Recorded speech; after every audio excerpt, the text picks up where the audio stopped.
Jesse Calhoun now charged in the death of 22-year-old Kristin Smith. It comes more than a year since Calhoun was first charged in the suspected murders of 3 other women. His lawyers entered a not guilty plea on his behalf today. And K2's Christina Giardinelli is live in Southeast Portland for us, where Kristin Smith's remains were found 1.5 years ago. Ever felt like your commute through Portland was a little too weird? Well, imagine living in a city where the real-life horror stories are more bizarre than your average traffic jam. Welcome to the chilling case of Jesse Lee Calhoun, where the only thing scarier than the crime is the fact that it took this long to catch him. Jesse Lee Calhoun, a man with a long history of criminal activity, has now been charged with the murder of 4 women in the Portland metro area.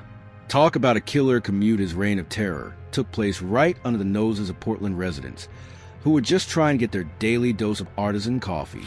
The indictment came in 2024, and by August 2025, a 4th charge was laid, this time for the murder of 22-year-old Kristin Smith.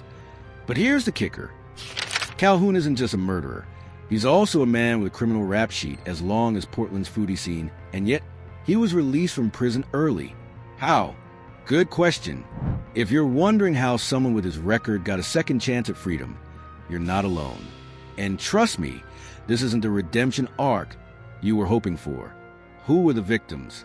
Now, let's talk about the victims, because beyond the headlines, these women were mothers, daughters, and individuals with bright futures.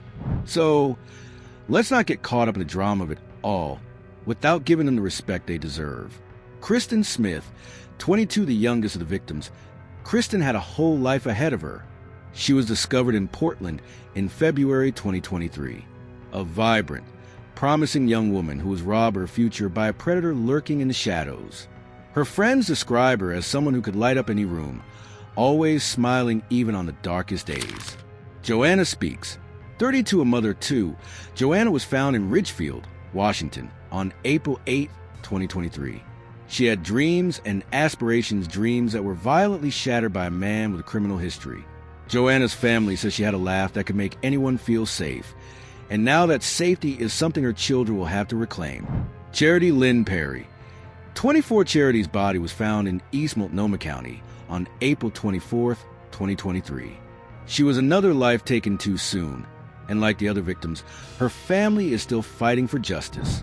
Those who knew her remember her kindness and her relentless energy to help others, a spark that was cruelly extinguished. Bridget Leanne Webster, 31, found in Polk County on April 30th, 2023. Bridget's life was also stolen at the hands of Calhoun. Each of these women had families and futures that will never be realized because of one person. Friends recall her sense of humor and her ability to make everyone feel seen, qualities that will now live only in memory. These victims aren't just numbers or headlines. They were people with stories, dreams, and laughter that was stolen too soon.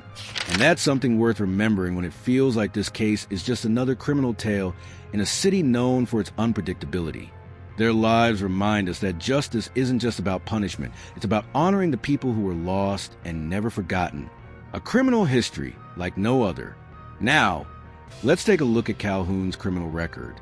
If you're thinking, what in the world made the justice system think this guy deserved to be free? Well, you're not alone in that sentiment. Before the murders, Calhoun was already notorious in Portland for his bizarre, violent past. Imagine a guy at your local bar telling you his life's greatest hits. Assaulting a police officer, attempting to strangle a police dog, and of course, burglary and car theft. The ultimate bad boy profile, except without the charm. But here's the kicker. Calhoun was granted early release in 2021 after participating in wildfire firefighting efforts. You heard that right. Wildfire fighter. Maybe we should have checked his references. Who's vetting these guys? In the aftermath of these killings, the public was left wondering, how did the justice system allow someone with this history back out on the streets? His release was part of a state program aimed at reducing overcrowding in prisons, and Calhoun was seen as a candidate for rehabilitation. But let's be real, when you try to strangle a dog and have committed violent crimes in the past, does that really scream rehabilitated to you? The investigation, detective work, especially in a case as dark as this, is never as clean as an episode of Law and Order. At first, Portland police didn't think they had a serial killer on their hands. I mean, how could they? In a city where the biggest headline often involves a vegan food fight, a string of murders can easily go unnoticed. But then, as more bodies started turning up in places like East Portland and Ridgefield, Washington, the patterns began to emerge. This wasn't just bad luck. This was a handiwork of a man who knew how to fly under the radar. By May 2024, Calhoun was indicted for the murders of Charity Perry, Bridget Webster, and Joanna Speaks. But hold on to your lattes, this case took another jaw-dropping twist when, in August 2025, Calhoun was also charged with the murder of Kristin Smith.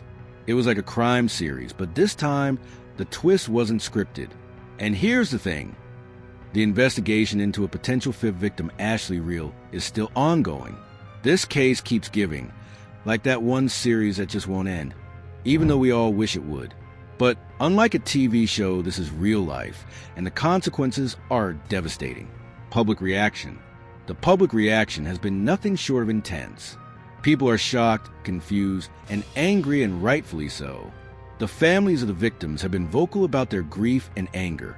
Melissa Smith, mother of Kristin Smith, put it perfectly when she said, "I always told Kristin growing up, never give up.